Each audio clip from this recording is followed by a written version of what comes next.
In today's discussion, I just want to talk about how to become a better dancer.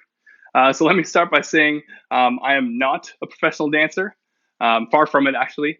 The only actual experience that I've had with learning how to dance was while I was at school at U of T. So like all the other practices and systems that we've played with and kin stretchified throughout our kin stretch and strength classes, I'll be treating dance the same way in this discussion. So with any other new movement system, I ask myself three things. So number one is my body actually capable of doing what is required to actually perform? So do I have the prerequisites to accomplish the task that's at hand? Number two is what needs to be done so that I can tick off all of those prerequisites. So what's the programming going to be like? What's the training going to be like for me to actually get the prerequisites that I need? And then number three is at what proficiency do I actually want to or need to be at to be happy with my progress? So that's the last one is kind of up in the air. If you're happy with, I guess, being at like a more beginner novice level, then obviously the prerequisites for you moving forward is not going to be as high. So that last point is pretty much what dictates everything going forward. So before I kind of answer these three questions of like how to get the proficiency up, I'm going to be talking a little bit about my days dancing at U of T. So we had a really cool activity class, and we had it every other day and for one semester we did dance. So we practiced everything from ballet to ballroom to salsa to hip hop, contemporary, and a lot more. And it culminated at the end of the semester with a final performance where we combined and amalgamated all the different styles programmed by our instructor, who's a choreographer. So that was pretty cool. So, and again, if anyone's listening right now to either this or later on when it's getting played back as a podcast, if you guys have that tape for that still lying around, because I know it was filmed, if you have that tape, please send it over this way because I'd like to review my dance moves now a few years after I did it. So that would be pretty neat to do. But yeah, I remember going to class and being really nervous because I was not, and I've never been a dancer. I was confident in my body while I was doing stuff like being in the weight room, on the field, in the water, or even on the ice while playing hockey, but never really in a studio where I'm surrounded by mirrors and bars. And that's where I kind of lacked the confidence to kind of pursue dance, or I was hesitant to do dance at first. But once I got into class, the music element of it made up for the lack of confidence that I had with the dance moves. So when the music actually started to come through, and the constant counts of 1, 2, 3, 4, 1, 2, 3, 4 kind of began, I began to enjoy myself a little bit more and let loose. And at that point, I didn't have the same knowledge that I do now about the human body, about prerequisites of movement, or how I could have been that much better at dance. And if I did, I said during one of my previous talks about flow, it would have been much easier for me to enter a flow state. So a state in which you would have a deep sense of connection between your body and your mind, or at least a flow-like state so that I could just move without having to focus solely on which foot comes next. So that was a constant struggle at the beginning. So if you want to hear more about that flow state part, you can find that talk under the Beyond Coaching podcast playlist on our Movement Culture YouTube channel, and you can revisit that stuff there.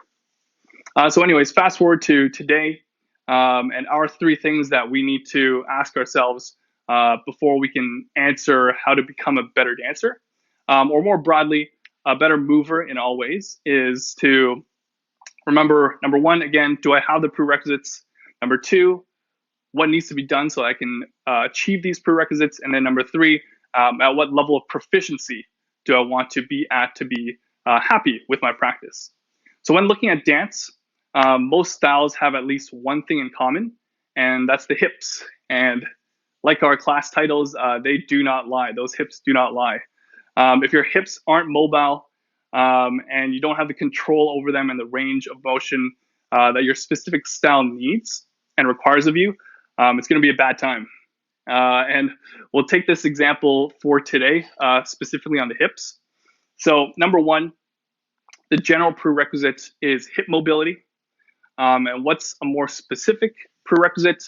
So let's say that being able to flex my hip up to 90 degrees while keeping both knees straight and both ankles at plantar flex and the toes are pointed away from you. So essentially you're like doing a front kick, right? So essentially you're doing a front kick, legs are straight, base leg is straight as well, and you've got your toes pointed away from you, right? So that is our number one, our specificity. So what's our prerequisite? So now we kind of like go into our number two, which is what needs to be done. So we need to make sure that our hips can actually get into all those ranges of motion while being in that specific position. Because bringing your hip up to 90 degrees is much easier when your knee is also bent, right? When your knee is also straight and you try to bring that leg up, it's much more challenging, and you can practice that and test that out at home. Number three, again, is that level of proficiency at which we want to be at to make us happy. So for me, again, like if I want to do that specific dance move that requires me to do a front kick, then obviously my happiness lingers on if I can actually get my leg up to 90 degrees. If I'm not, then I won't be satisfied. So those are our three conditions. So with that, how I look at the movement and the performance part is to simplify the performance. So that whole movement of kicking your leg up is the performance part, right? So I want to break it down into even more basic parts than just to work on knee flexion or knee extension and hip flexion. And what I mean by that is when I say that, like I'm asking which joints specifically are required to move, and how much do they actually need to move, and then how long do I need to move them for? So if I was like saying this stuff to dance class John from 6 or 7 years ago, he would have said that breaking it down into this one specific movement was already as basic as it can get, because the hard stuff would be the entire dance routine, right? But what we need to do is train each individual part or joint so that they are independently strong and mobile, and they meet all the kind of movement demands that are placed on them. So once we have a body that's full of strength and mobile joints, we can then teach it to be more functional on a global scale. And then after this, we can start to ramp up the intensity and then add some speed, and then you can train more on the performance side of things. So this is where like our movement culture philosophy and system of mobility first, function second, and then performance is demonstrated. And by breaking down these complex movement routines, so that's like the whole length routine, and then breaking down into the more functional and simpler movements. So this example of just lifting the leg off, that's a more functional piece before the performance. So it's just to do the leg lift. And then breaking it down even further into the most basic part, which is the mobility aspect, where we look at each individual joint and whether or not they are actually healthy enough or active enough to do those next steps.